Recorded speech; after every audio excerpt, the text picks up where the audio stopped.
Hello, welcome back to the channel. It is another video about Friday the 13th. I know, I love this franchise. A lot of missteps later on, but we've already talked about that. And speaking of missteps, what do you know? Is Friday the 13th Creighton Duke spin-off movie still happening? Creighton Duke is a character from Jason Goes to Hell, but is a planned Friday the 13th spin-off starring the bounty hunter still on the way.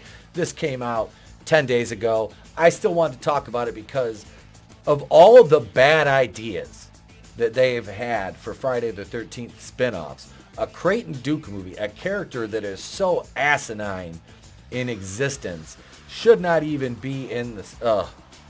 Just garbage. Garbage. I hated Jason Goes to Hell. I hated it.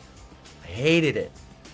Jason is not a slug that jumps from body to body.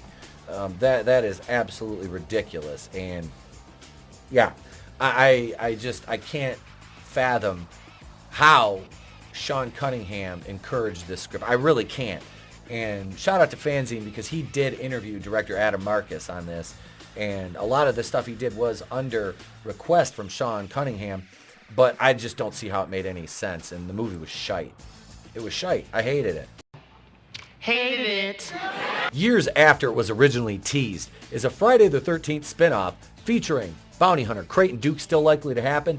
1993's Jason Goes to Hell, The Final Friday, was the 9th outing in the Friday the 13th movie series. Despite its title, the sequel was never intended as the final entry and was instead to set up the crossover Freddy vs. Jason, which then took another decade to happen. Jason Goes to Hell is easily the most bizarre of the series and tends to rank low among devotees, and for good reason. One of the film's highlights is Stephen Williams' hammy turn as Jason's new nemesis, Creighton Duke. Duke somehow figured out that Jason was really a body-hopping entity, and only a member of his family could slay him for good. In 2018, director Adam Marcus stated his intent to Cinema Toast Crunchcast to helm a spin-off fronted by Williams Duke. Given the legal issues that have plagued the franchise in recent years, it appeared the film would probably never happen. However, those woes are subsiding somewhat, especially following the announcement of Brian Fuller's Crystal Lake show. Marcus also told Dread Central in 2022 that the Creighton Duke movie is still happening and it would be tied to another franchise that Jason Goes to Hell referenced. Oh, so they're going to do a Creighton Duke movie and tie it into Evil Dead. Great. Yay. Good, great, grand, wonderful. Creighton Duke's unspoken Friday the 13th backstory. What's interesting to note about Marcus's comments is that both 2018 and 2022, he states his movie will be inspired by the Duke character from Jason Goes to Hell.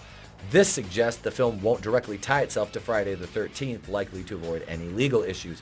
That means the Creighton Duke film will probably feature the character hunting some other kind of monster. As for what other franchise the filmmaker mentioned, the sequel featured references to everything from Evil Dead to Creepshow, making it hard to pin down which property he's referring to.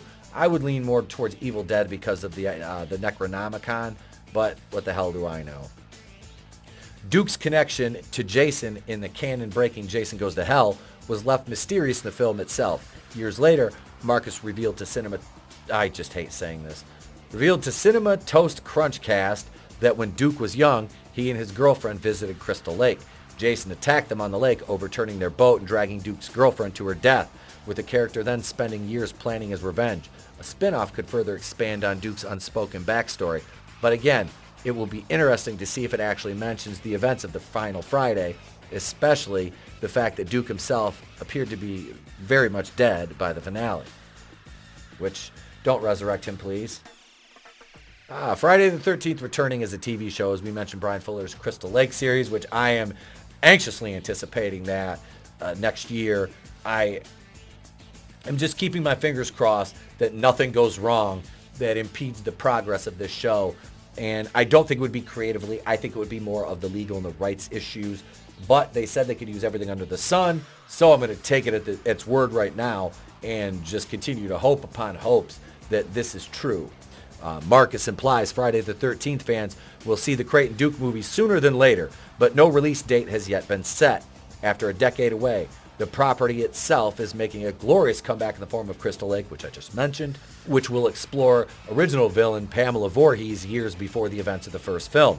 It won't be a strict prequel, though, with Fuller revealing he has the right to use everything from the movie franchise, including adult Jason, which is a amazing, amazing, amazing thing to look forward to for me, as this is never far from my desk, because I love this franchise so goddamn much. I really do.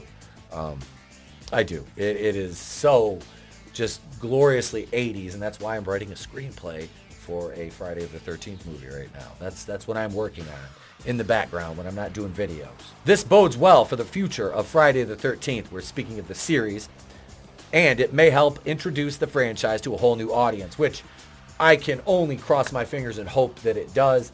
Here's to hoping. With that last line of introducing this franchise to a whole new audience, and I say that as somebody who has started to show my son these movies. He's 7.5, which was about my age when I started watching them. I really, really want this to find legs, this new series, and to find a new audience, and to bring back people like myself who are clamoring for more Friday the 13th done right. Done right. I'm looking right at you, Platinum Dunes. So, yeah, I'm excited about the series. I'm not excited about a Creighton Duke spin-off movie, which I might tweet it at Marcus and see if we can get him to talk about this a little more. And like I said, I understand he was under, orders from Cunningham to do what he did. And so there's something to be said for that. But yeah, Friday the 13th Part 9, I couldn't do it. I couldn't enjoy it. I went to my mom took me to the theater. I was 13. She took me to the theater to watch it. And I was so disappointed at the end of that movie. She was like, because she even was like, because she's a fan of horror, and she likes she always liked Jason Voorhees, and she was like, that was kind of, I'm like, yeah. She says, I'm sorry. I'm like, hey, you don't have to be sorry. I was like, it just wasn't a good movie. So, but yeah, comments, you guys leave them below. Let me know what you think. Bitch slap the like button. If you're not yet subscribed to the channel, ding the bell for notifications. If you're a channel member, you get 5 live streams a week. You get a channel member stream on Monday and Wednesday. If you're a non-channel member, you get 3 live streams a week, Monday, Wednesday, Saturday. All the times are listed at the end of the video. I'm Etepel Queen of the Place to Be Reviews. I've been here with all of you. If I don't see you, have a great day, a pleasant tomorrow, and don't forget to... And we'll see you on the next one. It's better to burn out than to fade away. I could do this all day.